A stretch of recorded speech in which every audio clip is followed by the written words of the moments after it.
and the lessons, your journey, your lessons, the journey and lessons that can.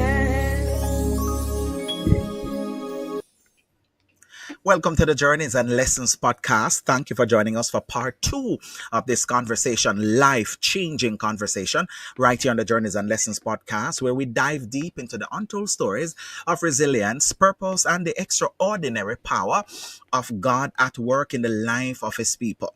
I'm your host, Dr. Lincoln Bryan, and today I am honored to be sitting down and to continue this conversation with one whom we dubbed the Miracle Man. Our guest is none other than Pastor Patrick Smith, the beloved shepherd of Bethlehem Apostolic Church in Montreal. But many know him not just as a pastor, but many have come to know him as the Miracle Man. His testimony is nothing short of a divine intervention after falling into a coma and have to be resuscitated multiple times. Pastor Patrick Smith is a walking, breathing, living witness of the healing power of God. His journey will leave you speechless, stirred, and strengthened in your faith. So buckle up, because this episode is going to remind you that God still works miracles and that there is purpose on the other side of your pain. So thank you for joining me for part 2 of this conversation. Let me welcome my very special guest, Pastor Patrick Smith. Thank you again, sir, for being with me for part 2 of this conversation. Bless you. I'm telling you, sir, so much we are unpacking, so much we're unraveling of your life and testimony that I believe is just going to bless people immensely and is going to help everyone. A lot of people that are going to watch this are just going to be blessed that your testimony is going to help them to get over the hump. So we have talked about your journey from formative years to moving through school and life and Canada and working here. And we have come to the place where you have answered the call of God and to move into pastoring another level, becoming the chiefest of servants. So you have now moved from being served to serving on a greater level, pastor of the Bethlehem Apostolic Church in Montreal. And I know that to be called to this level is no easy feat. No one really run to the call. We have seen it in the Bible. Men have always shied away from the call and said, no, not me, God, I can't talk. Lord, you mean me, really? And so here it is that God has called you to the ministry and have called you now to pastor and to lead His people to the next level on the next journey. So, sir, talk to me as we continue with this conversation about you saying, all right, God, we are challenging you. This is what we expect to see. And we're looking forward to this within a year. But the Lord will make a twist and make a turn and everything start to happen, unravel within about 4 months. And so here it is. The signs are clear. It is time to move. What do you do next? When we finally reach out to the overseer at the time, who is now Bishop Alan Todd, when we reached out to him and we said we've made a decision, and we want to get this done by this time. He was shocked because he was looking for us to take the year. Mm-hmm. And then for them to have a full year to plan our transition. And we told him we wanted it done within 6 months because we want to be there in the summer so that our children can start the new school year right there, because we have to think about our children's future as well. So they got on it. We were up to our necks in debt in Edmonton. Mm-hmm. We had like 3 credit cards maxed out. We had a mortgage. We had a line of credit. Like, we had so much work, basically living paycheck to paycheck, bills upon bills upon bills. And, one of the things God did for us was we were able to sell the property, pay off the mortgage, pay off the line of credit, pay off all the credit cards. Yes. And had a little bit of savings left to bring with us. So when we made the transition, we were completely debt free. Yes. No man, nothing. And I have to tell you, that had to be God. Yes. Like, God was just showing us, yes, this is what I need. This is time. Yes. He was giving us a fresh start. Yes. Fresh start. So we had to sell, and then we ended up selling the property sooner than expected. Yes. We were expected to leave the July. We ended up selling the property at the end of May, and Right. they wanted the property by the 1st of June. Wow. And so we had to call some movers. We had to put on garage sale because, of course, we can't bring everything with us. Right. We're selling stuff, we're giving away stuff, and then we're packing a huge truck to travel across the provinces Right. to Montreal. And then one of our friends stepped in and said, you know what, your family can stay in our basement until you can, get your tickets and all of that. So we stayed in his basement for 2 weeks. And then myself, my wife, and our youngest child at the time, 2 years old, Asher, Yes. um, drove from Edmonton to Montreal. It took us 3 days. We stopped Wow. in Toronto. We stopped in Toronto for the entire month of July, Right. and then we took over pastoring of the church on the 5th of August, 2023. So we 2000. traveled, and then we left our two oldest children in Edmonton. And then Yes. when we got to Montreal, when we got to Toronto, they flew to Toronto, join us, and then we had to get a U-Haul Yes. in Toronto because we had a caravan. So Right. because our other two children came with us now, we had to put all the luggage that we had Right. And then you are. in the U-Haul. So me and my older son, Aiden, was 9 at the time. We drove in the U-Haul. My wife, my older daughter, and my youngest son drove in the caravan, and we drove from Toronto to Montreal. Montreal. Quite a transition, quite a journey. You have made the journey there and have taken over, start to pastor.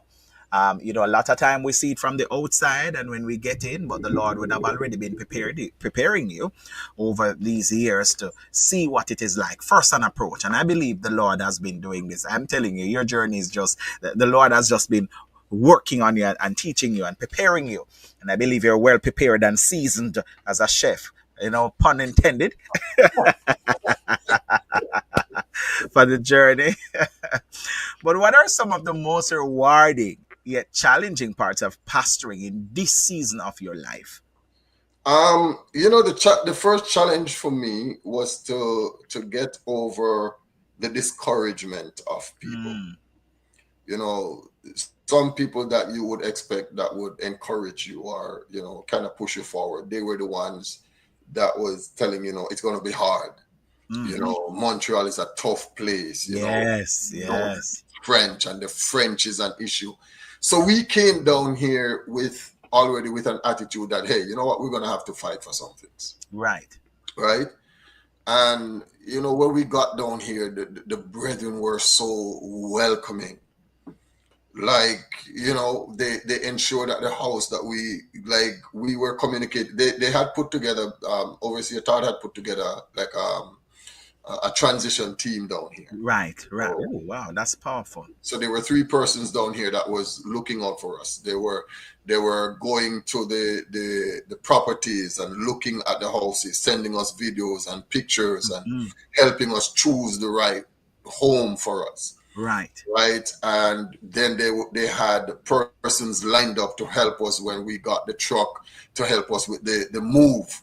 Right. Even Overseer Todd and his family came down the day we were moving, and they helped us. Oh, that's powerful. We had a prayer meeting in the house. But the brethren down here, man, like I can't say enough.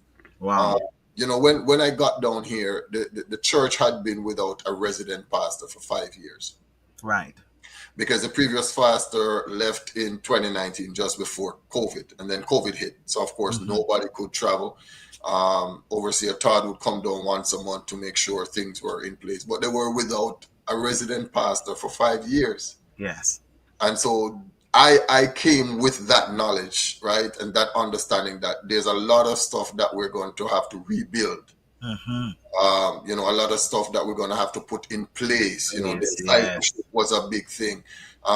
Building relationship, establishing trust, like those were the key factors that we were focusing on when we came. But the brethren, they were so welcoming and so loving that it made our transition extraordinarily easy. Like to this day, I remember asking one of them, are you guys really this genuine, or are you just showing off? Right. I had to ask this. I couldn't understand. Like, you were without a pastor. Like, you should have so much question and Right. so much, resolute.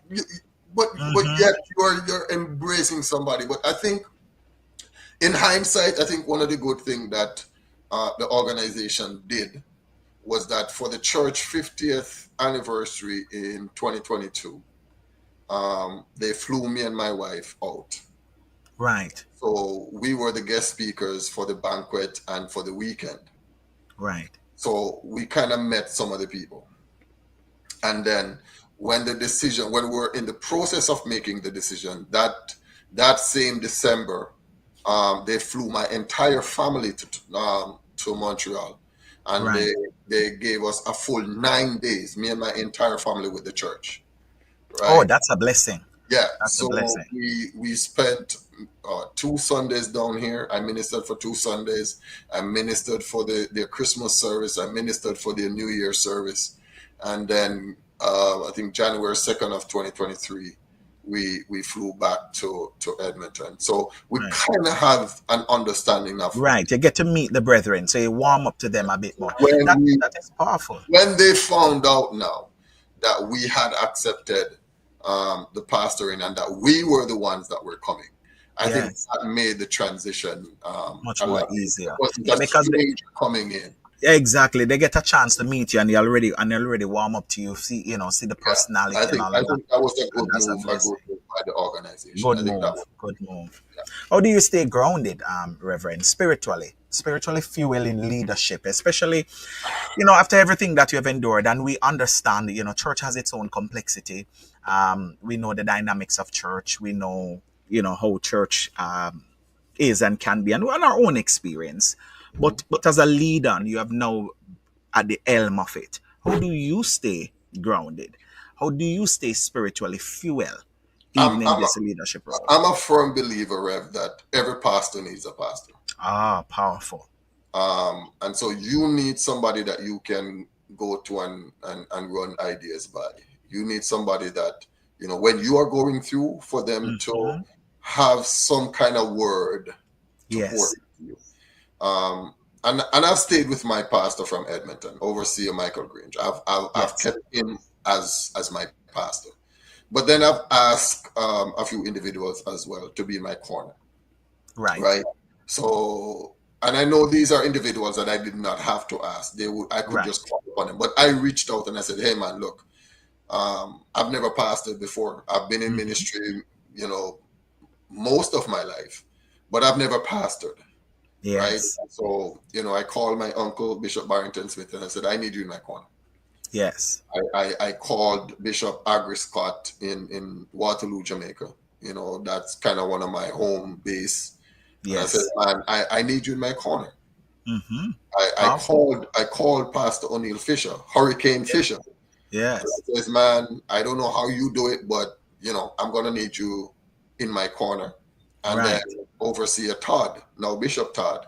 Right. So I have Right. those 4 individuals in my corner, and then I have my dad from back home. Right from So there. where if a week passes and he doesn't hear from me, he's calling me. Yes. So I have persons that, if I'm straying off topic, or if I feel like I'm not getting anywhere, that You I can can just bounce call and on. say, "Hey, man, what am I doing wrong here?" Yes. Right. Yes. And then, above all, I have a wife, Rev, where I think she was specifically carved out for me. Yes, sir. Like, honestly, there are times when I really wonder how she puts up with me, because I can be totally honest. Sometimes I'm very hard to deal with, because I'm very hard-headed. I told you what my grandmother said to me at 4. Yes. And Yes. so when things, like, I'm very, and then sometimes I get very vocal. And then she would just speak to me in this. Sometimes I feel like she's talking down to me because she Yes, speaks. she know how to balance you out. I Yes. always say my wife is Yeah. called to be my wife because I Yeah. believe it's a special calling and that the Lord will elect and called her to be your wife. And when you look back, you go, nobody else could be my wife. I And don't know how she is. honestly, sometimes as men, I think we don't do enough to appreciate our wives and to let them Yes, know how powerful the role is that they play yes, in our lives. But you know what? I don't think I love her enough yes, for what she has been doing for me, yes. especially since my illness. Like, like to this day, people are asking her how she does it. Like, Mm, my mind is blown, by blown. her level of strength and her level of trust and spirituality, and it amazes me. So I have a good circle, Yes, and I think pastors need to be able to recognize that at the end of the day, you're just a man, absolutely. And and you need people to hold you accountable and persons yeah, that you can yeah, trust and lean on. accountability Because is a big yeah, factor. man. You're walking a path that you have never walked before. And there's one other thing that I said to persons that I've mentored, young men, is that you have to be connected to somebody who is already where you want to be.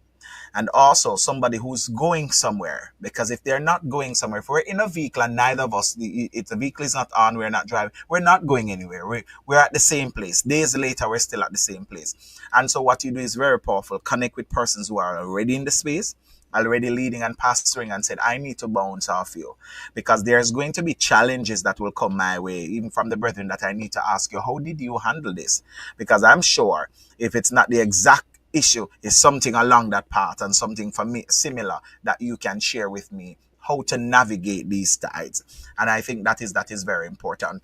And you mentioned before your illness, and we want to set it up. You start pastoring, doing your thing in Montreal, leading there.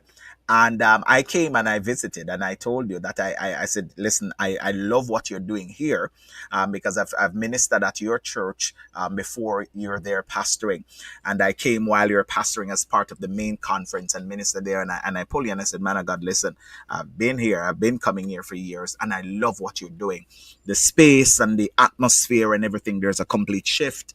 I said, I love what you're doing. Please keep it on. You showed me kind hospitality. Say, man, I got listen, my office is yours. Take it, do what you do, be comfortable, anything you want. There's my fridge, open it, drink what you want in there. And showed me that grace and that kind hospitality.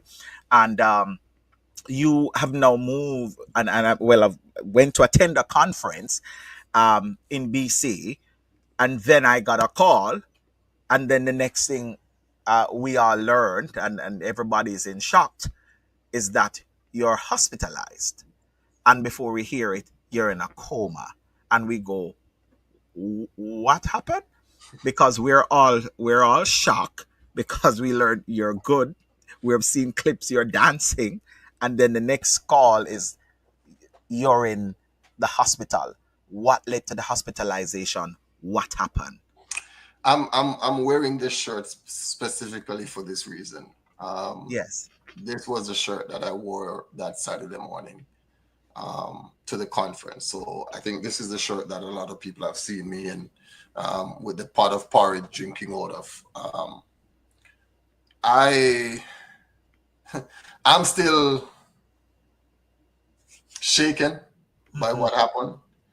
Um, I haven't told my wife or anybody this, but there are times when, you know, just sitting here in my office sometimes and hearing my children upstairs playing, and I find myself crying Mm. because I realize what I could have lost and what I could have missed out on. Right. And so, for those who don't know, every year we have a national combined congress, where we travel to some of the smaller churches in the organization and kind of give them a boost for a weekend. And this year it was held in Surrey, BC, at Bishop Daniel Samuel's assembly. And so my son Aiden, who is now 11, his birthday was on May 1st. He wanted was to have a father-son trip. He wanted to spend some time with me for his birthday.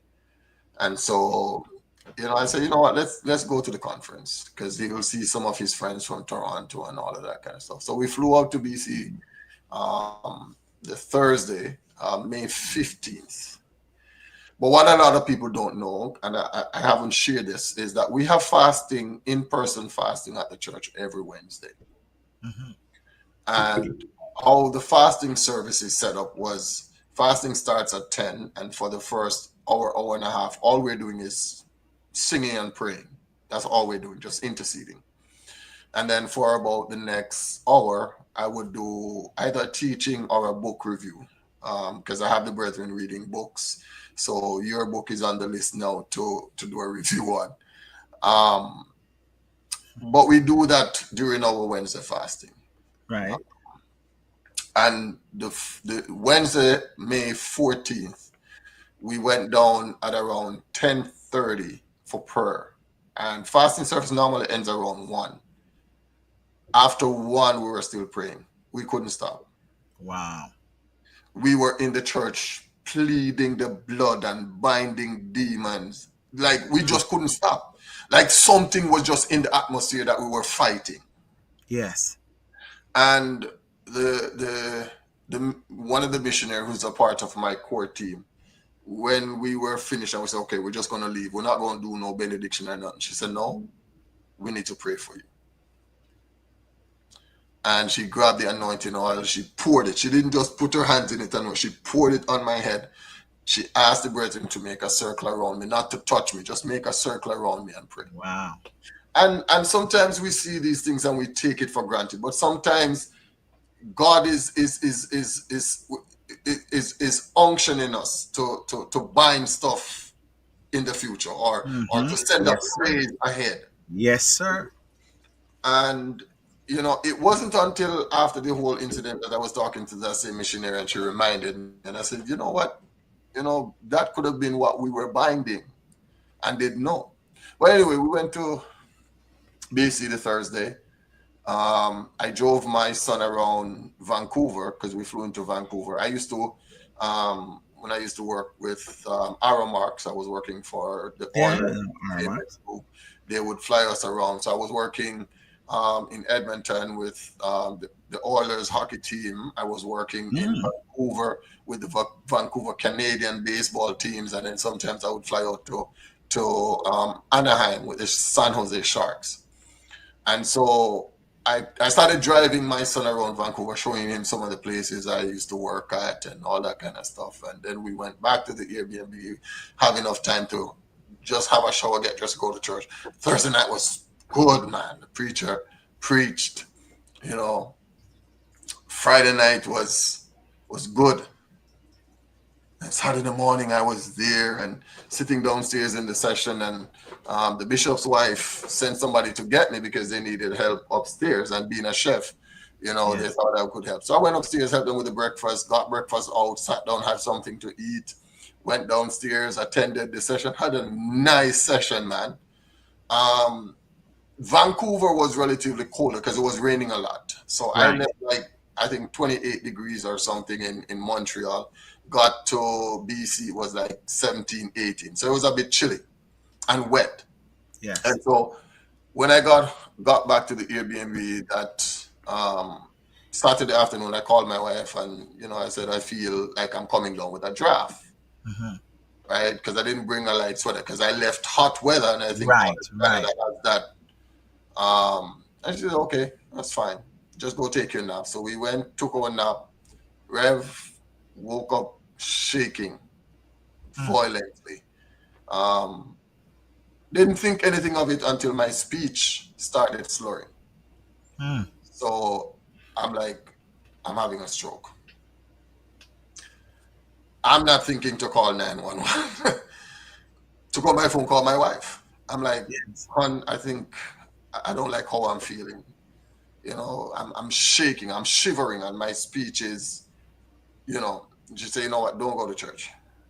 Just stay where you are, wrap yourself up in whatever blanket you have, and just try to sweat it out. That was the instruction. By that time, my son was already dressed in his suit for church. And I hung up the phone, lied down on the bed, pulled the blanket up, and I started shaking more violently. And I Wow. reached and I looked at my son and I said, God, if I get worse, based on the relationship I have with my son, he's not going to call 911. He's going to start bawling. Right. Right? So he's not going to be able to help. What do I do? Rev, I didn't remember that I need to shower or anything. I just put on my clothes, jump in the car, head to the church. Yes. Honestly, I don't even know how I kept the vehicle straight because I was shaking so violently. Wow. I remember pulling up in the church parking lot. I remember tossing the keys to my son and walking, because it was starting to rain, walking in the church as quick as I could. By the time I opened the front door, I saw Bishop Todd and Overseer Grange in the hallway. It seemed as if they were coming out of the office to go in the sanctuary. And I Yes. remember just reaching out my hand and tapping Bishop on the shoulder. That was what I remember. Wow. My memory from there was in and out. I remember being in the office. I think they put me to sit down in the office chair. I remember taking out my phone and dialing a number and handing it to somebody. They said it was my wife that I dialed. I remember taking out my wallet, taking out my health card and leaving it on the desk for them to have. After that, Rev, my mind is blank. I was told that they called 911. I was told that the fire truck came and their EMT came and was trying to do what. And then the ambulance came. They got me on the stretcher. No, on the stretcher. They put me in the ambulance. I was told my son was there bawling. Wow. You know, they were telling me this after the fact. Wow. Right? I, got to the Surrey Memorial Hospital. This is everything I'm learning, after the fact. And between the time the ambulance left the church to my wife getting there the Sunday morning, because things were to the point where they called my wife. They asked her if there was a DNR in place. They asked her who was my power of attorney. They asked her to gather the family because things didn't look good. Wow. Wow. And so calls were going to all my relatives in Canada, the US, Jamaica. Everybody was now coming together, thinking that they're going to have to start making funeral arrangements. All right, because when my father died, 5 years ago, to this day, we still don't know how he died. He was hospitalized and then he ended up dying. They were throwing around assumptions that it was cancer, it was this, it was that. To this day, on the death certificate, it says inconclusive. Wow. So me now being in the hospital, everybody's thinking, okay, we need to start, right? But between the time the ambulance left the church and between my wife got there the Sunday morning, I flatlined 12 times. Wow. I died. And on their 13th attempt at resuscitation, I was told when they got a sinus rhythm, they put me in an induced coma because I was shaking so violently that they didn't want to risk me flatlining again. So they put me in an induced coma. I was in a coma for 5 days. 5 days. Wow. Not knowing where I was, what was happening. I had tubes coming out of everywhere. I had a machine breathing for me. They had a catheter in. They had. I wasn't here. Yes. I was in another world. In my subconscious mind, I was fighting everything. I was pleading the blood. I was calling on Jesus. I was doing everything. Nobody was here. Wow. I just wasn't here. I was in utter darkness. I mean, when I got the call, I was in shock. Like I was in shock when I learned what was happening, right? And then that's where the calls start to come to say, we need prayer now. We need everybody to start praying because this isn't looking good. And again, just as you said, nobody knew We don't know what it is. We just know everybody need to start praying. There's no diagnosis we could show. We don't know what's happening, but all we know is in a coma now. Machine is breathing for him, and we need to start praying. In the midst of that, and then we learn your wife has to, travel and to be with you. In the midst of everything that was going on, in the subconscious, was there a time, because we're going to talk about, yeah, I mean, it's so powerful, you recovering and your wife holding on to hope and the prayer of the saints, and see you when I saw those images and I was in England, when I got your message that, hey, I'm here pretty much. And I saw those pictures and those images. I'm in my hotel room about to go to church, and I'm bursting out in a worship, and I'm like, God Almighty, this isn't real. I'm reading the message over and over, and I'm bursting in laughter and excitement and tears and everything in between, because I'm saying, God, you did it one more time. And just seeing the pictures, the image with you laying on the bed and your hands raised towards heaven, that you may not have the strength in your body to move, but your hands were raised towards heaven. Was there a moment in the middle of that you sensed the presence of God while you were unconscious and fighting for your life? I had this feeling that you know there was somebody else in the room that Mm. was warding off Ooh. everything that was trying to pull me. Like I can tell you, it's like closing your eyes and have somebody grab both of your ankles and start pulling you. Mm. That was literally how I felt every day. Like there was something holding my ankles and trying to pull me further into darkness. But that something else was there that was holding me steady. Like I couldn't, as hard as they were pulling, Wow. something was there anchoring me, right? And when I heard that, you know, initially they found inflammation on my brain, and then they found meningitis, and then while they were treating that, I developed pneumonia. Like Mm. from a medical perspective, Rev, there is no explanation why I should be sitting talking to you now. Oh my God. Right? And what threw me is the doctors gave up. Mm. Like there was nothing else. They ran every single test that was available to them in the hospital, and nothing was showing up. They were giving me medication, not knowing what they were treating, Wow. right? And they gave Wow. up.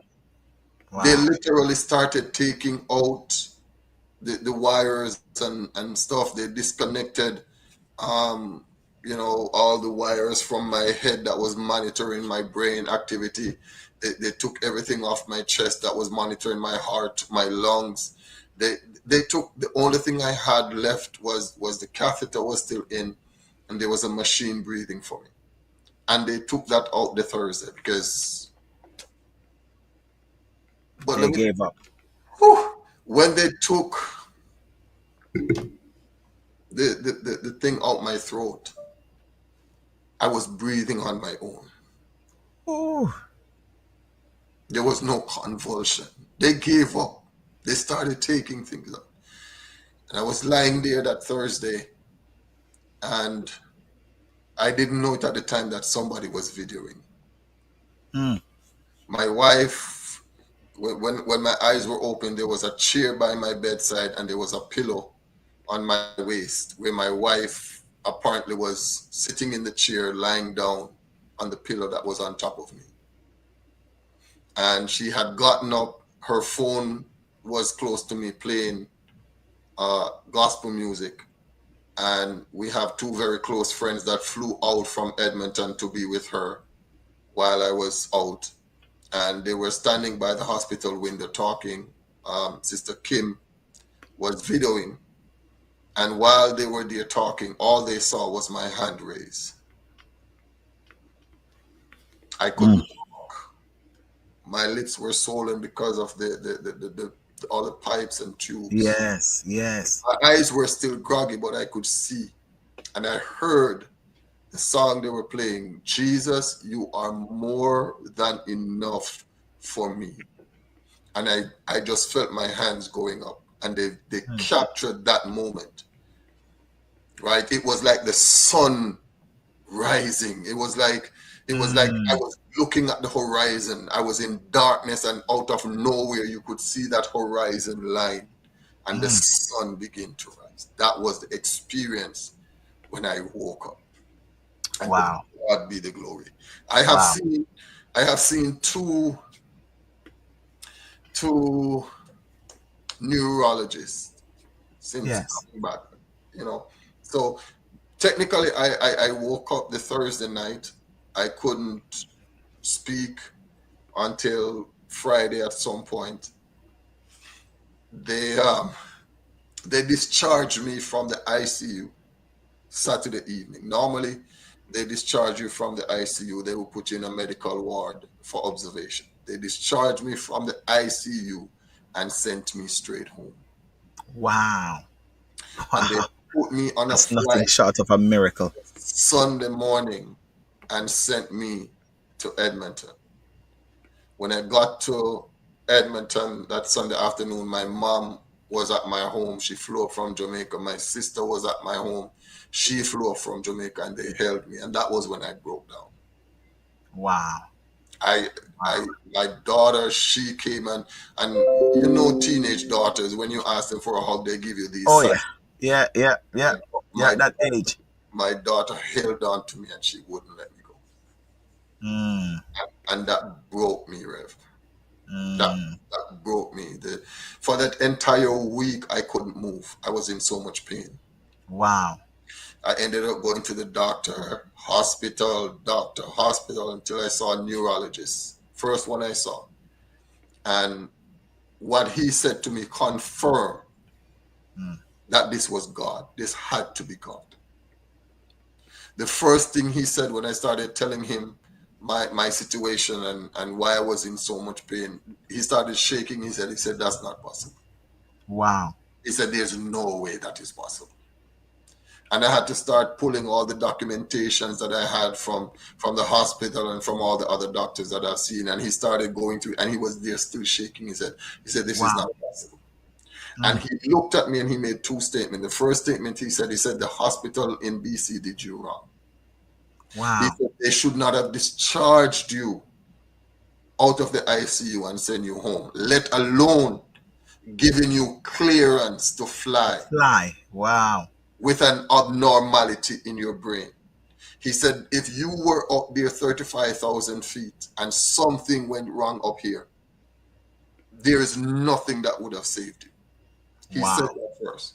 And then he said to me, there is no way you were resuscitated 12 times. He said, that is not physical. He said, you should either still be in a coma or have severe brain damage. That's what the neurologist said to me. He said it's not possible.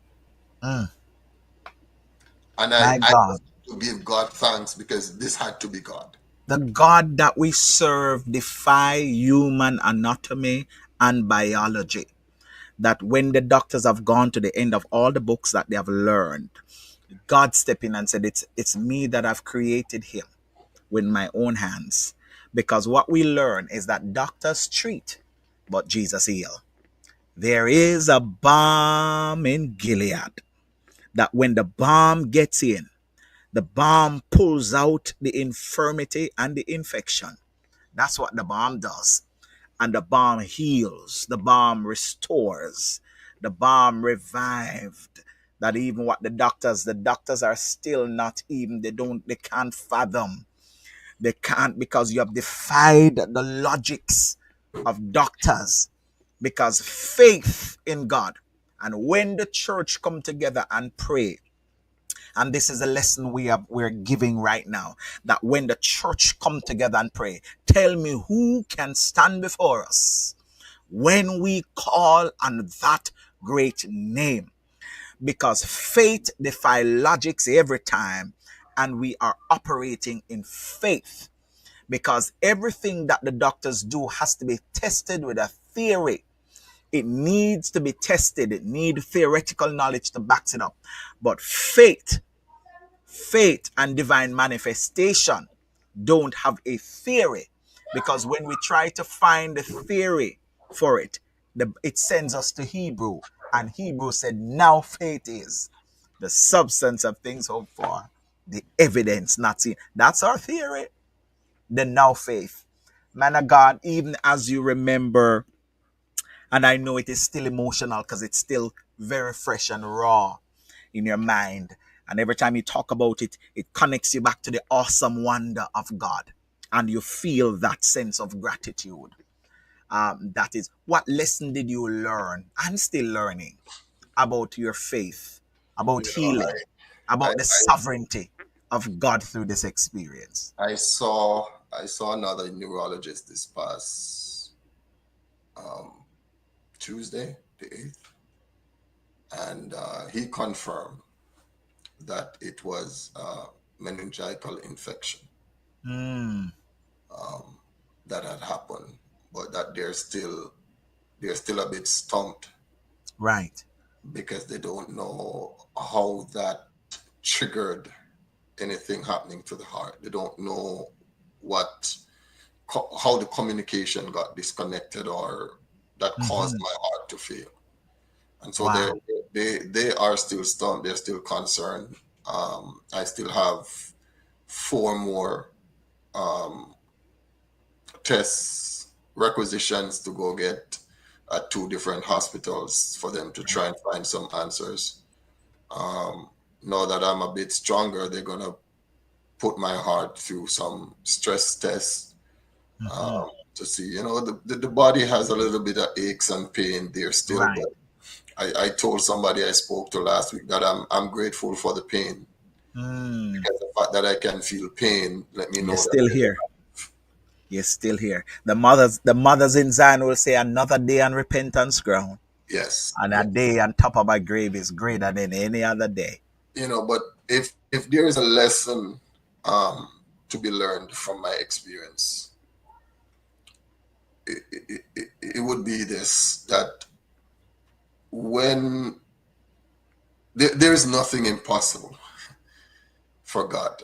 If God can bring somebody back after flatlining 12 times, Jesus. literally going to death's door 12 times, and kept the door shut so that you couldn't go through.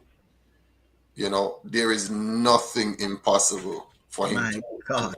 and and for anybody that may listen this, that your faith might be diminishing, you're struggling with accepting certain things in Christendom.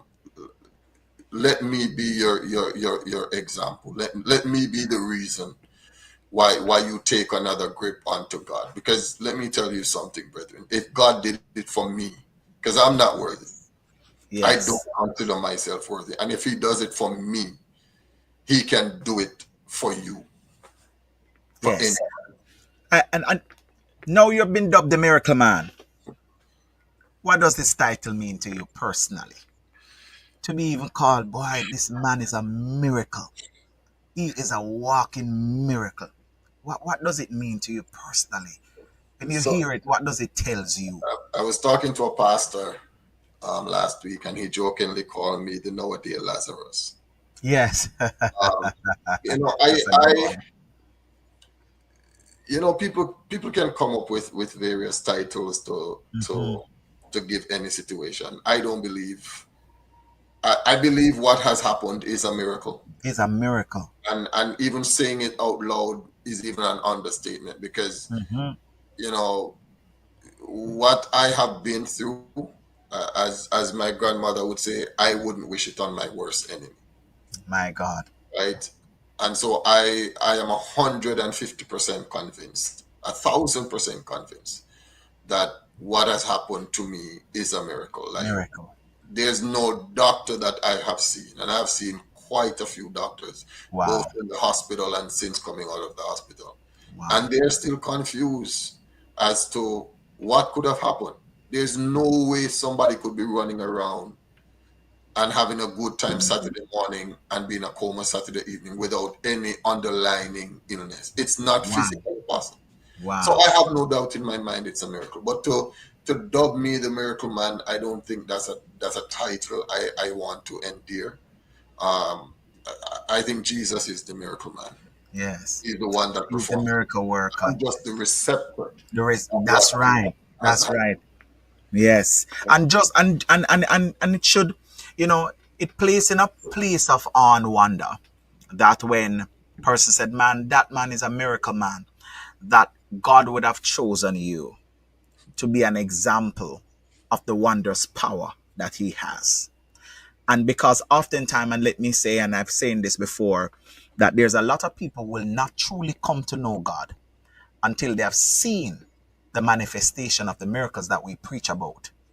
Because they heard about Lazarus. They heard about other persons in the Bible. They heard about Peter, Paul, and John.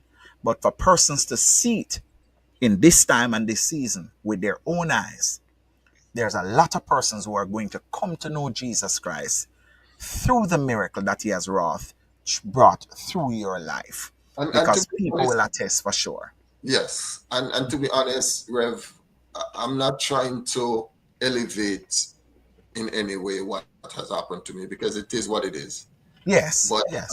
I still believe that there are a lot of persons in Christendom today that will hear this story and still don't rise to the level of appreciation of what it is that God can do for the person who puts their trust in Trust him. in him. Yes. You have individuals in Christendom today that will still be looking at the Lazarus story and the woman with the issue of blood and the blind Bartimaeus and would overlook a nowadays miracle Yes. because they can't rise to the level of acceptance that God is still working miracles today if we only put our trust in him. I was reminded, somebody said to me, you know that God has a good sense of humor. And I asked them why. And they said, you preached a message some time ago. And in the message, you specifically said that if you want to see your church packed, let God perform a miracle in your church.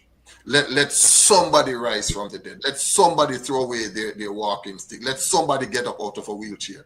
And you would see if the very next Sunday if your church is not packed. Right? It came out of your mouth and God used you. Wow. That's what they said to me. Wow. And that's why I've said that the Lord has chosen you. Because if you consider Job, he has chosen Job. It's not by mistake, but he have considered. He have considered Job and certainly considered you. And we really appreciate God. As we move to wrap, I want to ask you, what message do you have for someone? What message? Who might be in their own coma, whether physical coma, emotional, spiritual coma, that something is breathing for them. They're existing, but not truly living because they have been stuck in a state of coma. Help somebody in coma. You know, you may be connected to a breathing apparatus, whether you are physically, mentally, spiritually, or spiritually, whatever alley you're in, and you're connected to something that is breathing for you. You feel as if you're not here. You're here, but you're not here. You know, the one thing that I would tell you is put your trust where it belongs.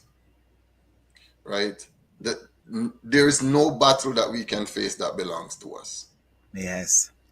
Right? There's no fight that we can get into that belongs to us. It is God who fights for us. Right? All the battles that we can face belongs to him. We simply get to enjoy the victory. Yeah. And so if that is the premise on which you stand, why not just throw caution to the wind and put all your faith in him? Right? Powerful.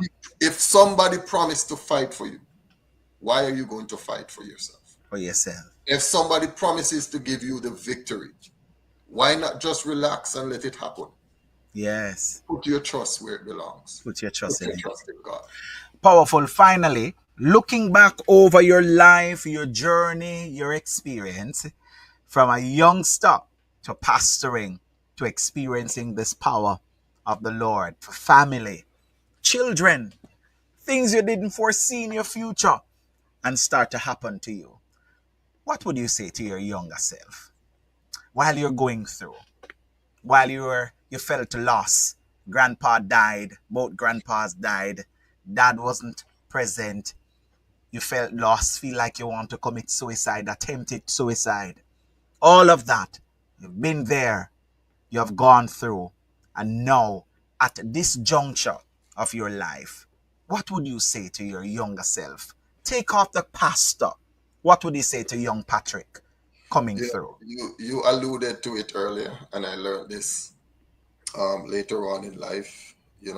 As a young man, you get baptized, but you're not really saved. Oh, yes. You're reading the Bible, but you're not really reading Yes. the Yes, Bible. sir. Yes, sir.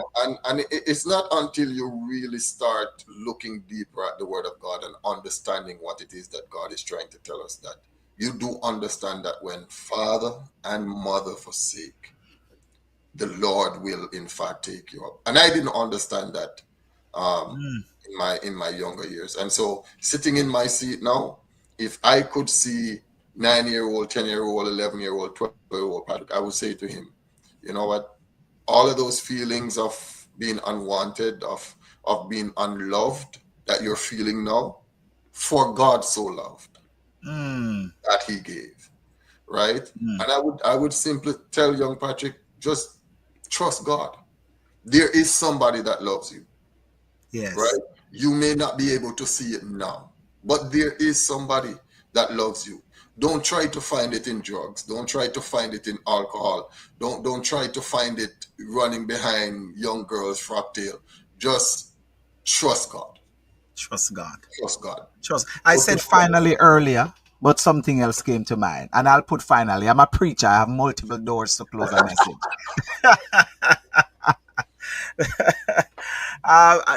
What is life when you look back? And I mean, you just encapsulate a younger Patrick. But when you look back, what has life experience taught you about the fragility of life and the strength of divine purpose? Because when we have had this great conversation, and I'm hearing purpose so often in everything that even if you don't say it, I am hearing it. But what has this experience in life taught you about the fragility of life? We're so frail, and the strength of divine purpose. I was teaching fasting some time ago, I think in my first couple of months of pastoring. And this term just came out of nowhere. You are born for a purpose, but you are born again to fulfill that purpose. Oh, And before. everybody in life, whether you are, and I'm going to take my time saying this because sometimes this is a sensitive matter for some people, whether you are the product of rape, whether you are the product of incest, whether you are the product of not having a father in your life or feeling unwanted, you were born for a purpose. God does not make mistakes. God does not make mistake. As frail as life is, God does not make mistake. And if God allows you to be born in this world, it Yes. means that there's a purpose for you to do in this world. And Yes. until you are born again, you will not be able to fulfill that purpose. There are persons out there that might be multi-millionaires and they're not fulfilling their purpose, Purpose. No. right? No. Everybody is born with a purpose. And life is free, but you were born with a With a purpose. You now need purpose. to seek to fulfill that purpose. This is powerful. This is powerful. You're born with a purpose, but you're born again to fulfill that purpose. I've often said, long before your mother meet your father, and your mother may told you that you were a mistake, You may be a mistake for your mother, but you were on purpose for God. Because what they dub as a mistake is God's divine purpose. Thank you so much. Thank you, sir. Thank you. I'm honored for this sit-down conversation. Pastor Patrick Smith, pastor of the Bethlehem United Church of Jesus Christ Apostolic over there in Montreal. Thank you, sir, for sharing your heart with me today, your journey, and the powerful lessons you have learned along the way. Your testimony is a reminder that when we say no and when man say no, that God say yes, and God still has the final say. You are a living, breathing testament that miracles still happen, and that purpose doesn't end in the pit, the coma, or in the crisis. It's often through the valley of the shadow of death that we discover the weight of God's glory and the fire of our calling. To our listeners, whether you're facing whatever you are facing today, remember this: if God did it for Pastor Smith, he can do it for you. There is life after the storm, healing after the hurt, and purpose beyond the pain. Until next time, I'm Dr. Lincoln Bryan, and this is the Journeys and Lessons podcast. Keep walking, keep believing, and never forget that you are born with a purpose. We say unlock, unfiltered. It's your journey, your lessons. Thank you again, sir, and we bid you farewell until next time. Same place, right here on HGG Radio, live also on YouTube, on Spotify, and everywhere you get your podcasts. Like, share, and subscribe, and so others can also be blessed. Take care. Walk good. God bless you. Blessings. Shalom. Thank you, sir. Heaven Bless- bless you.